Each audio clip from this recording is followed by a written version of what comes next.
जैसे बड़ पीपल की छाया वैसे सास ससुर की माया, जैसे बड़ पीपल की छाया वैसे सास ससुर की माया।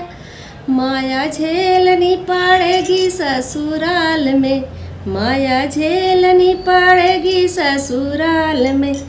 जैसे चाबियों का गुच्छा वैसे देवर का है गुस्सा, जैसे चाबियों का गुच्छा वैसे देवर का है गुस्सा। गुस्सा झेलना पड़ेगा ससुराल में, गुस्सा झेलना पड़ेगा ससुराल में।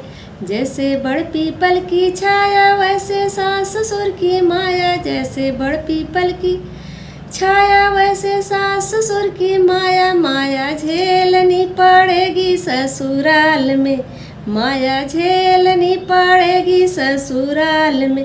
जैसे सावन का है घेवर वैसे ननदी के हैं तेवर, जैसे सावन का है घेवर वैसे ननदी के हैं तेवर। तेवर झेलना पड़ेगा ससुराल में, तेवर झेलना पड़ेगा ससुराल में।